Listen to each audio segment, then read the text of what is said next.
ਖੇਤੀ ਆਰਡੀਨੈਂਸ ਨੂੰ ਲੈ ਕੇ ਬੀਜੇਪੀ ਦੇ ਕੌਮੀ ਪ੍ਰਧਾਨ ਜੇਪੀ ਨੱਡਾ ਨੇ ਕਿਹਾ ਸਰਕਾਰ ਕਿਸਾਨਾਂ ਦੇ ਹਿੱਤਾਂ ਦੇ ਵਿੱਚ ਇਹ ਤਿੰਨੋਂ ਬਿੱਲ ਲੈ ਕੇ ਆਈ ਹੈ। ਨੱਡਾ ਨੇ ਕਿਹਾ ਇਹਨਾਂ ਬਿੱਲਾਂ ਨੂੰ ਖੇਤੀ ਖੇਤਰ ਦੇ ਵਿੱਚ ਨਿਵੇਸ਼ ਵਧਾਉਣ ਦੇ ਲਈ ਲਿਆਂਦਾ ਜਾ ਰਿਹਾ ਹੈ। ਕਾਂਗਰਸ ਤੇ ਨਿਸ਼ਾਨਾ ਵਿੰਦਿਆਂ ਨੱਡਾ ਨੇ ਕਿਹਾ ਪਹਿਲਾਂ ਤਾਂ ਕਾਂਗਰਸ ਦੇ ਵੱਲੋਂ ਇਹਨਾਂ ਬਿੱਲਾਂ ਦਾ ਸਮਰਥਨ ਕੀਤਾ ਜਾ ਰਿਹਾ ਸੀ ਪਰ ਹੁਣ ਉਸ ਦੇ ਵੱਲੋਂ ਇਸ ਤੇ ਸਿਆਸਤ ਕੀਤੀ ਜਾ ਰਹੀ ਹੈ। ਬੀਜੇਪੀ ਪ੍ਰਧਾਨ ਨੇ ਕਿਹਾ ਕਿਸਾਨਾਂ ਦੇ ਫਾਇਦੇ ਨੂੰ ਧਿਆਨ ਦੇ ਵਿੱਚ ਰੱਖਦਿਆਂ ਸੰਸਦ ਦੇ ਵਿੱਚ ਤਿੰਨੋਂ ਬਿੱਲ ਲਿਆਂਦੇ ਗਏ ਨੇ।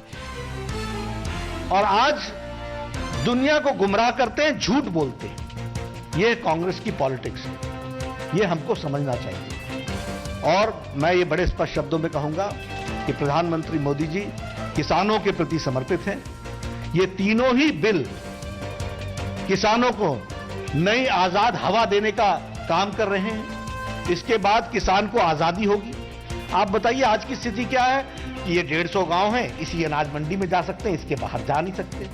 उनको शुल्क दो, उनको लाइसेंस दो और उसके बाद स्टेट का बैरियर नहीं क्रॉस कर सकते, विद इन डिस्ट्रिक्ट नहीं कर सकते। ये किसानों के साथ इस तरह का व्यवहार क्यों? फिर उसी तरीके से कॉन्ट्रैक्ट फार्मिंग का कोई नमूना नहीं है। हमारे पास कॉन्ट्रैक्ट फार्मिंग का मॉडल अब आएगा, रिटन समझौता होगा। समझौता उत्पाद पर होगा, जमीन पर नहीं। तो ये सारी बातें मैं कहूंगा ऑल दीज थ्री बिल्स, ये तीनों बिल बहुत ही क्रांतिकारी बिल हैं। किसानों की जमीनी स्तर पर परिवर्तन लाने वाले हैं और किसानों की तस्वीर बदलेगी। लेकिन कांग्रेस का झूठा चेहरा एक तरफ अपने मैनिफेस्टो में लिखना और जब प्रधानमंत्री मोदी जी सारी चीजों को इंप्लीमेंट कर रहे हैं और किसानों की चिंता कर रहे हैं तो वह किसानों को बरगलाने के लिए, धोखा देने के लिए, उनको गुमराह करने का काम आज इंडियन नेशनल कांग्रेस कर रहा है, जो बहुत ही दुखद है। और आज दुनिया को गुमराह करते हैं, झूठ बोलते हैं। ये कांग्रेस की पॉलिटिक्स है, ये हमको समझना चाहिए। और मैं ये बड़े स्पष्ट शब्दों में कहूंगा कि प्रधानमंत्री मोदी जी किसानों के प्रति समर्पित हैं। ये तीनों ही बिल किसानों को नई आजाद हवा देने का काम कर रहे हैं। इसके बाद किसान को आजादी होगी।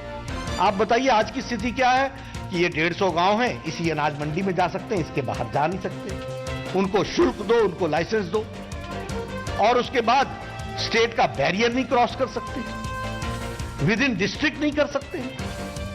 ये किसानों के साथ इस तरह का व्यवहार क्यों? फिर उसी तरीके से कॉन्ट्रैक्ट फार्मिंग का कोई नमूना नहीं है। हमारे पास कॉन्ट्रैक्ट फार्मिंग का मॉडल अब आएगा, रिटन समझौता होगा। समझौता उत्पाद पर होगा, जमीन पर नहीं।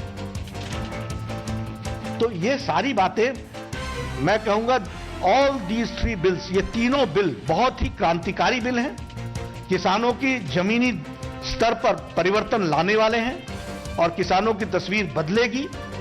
लेकिन कांग्रेस का झूठा चेहरा एक तरफ अपने मैनिफेस्टो में लिखना और जब प्रधानमंत्री मोदी जी सारी चीजों को इंप्लीमेंट कर रहे हैं और किसानों की चिंता कर रहे हैं तो वह किसानों को बरगलाने के लिए, धोखा देने के लिए, उनको गुमराह करने का काम आज इंडियन नेशनल कांग्रेस कर रहा है, जो बहुत ही दुखद है। तुसी देख रहे हो ABP साझा, जोश, जज्बा, जुनून।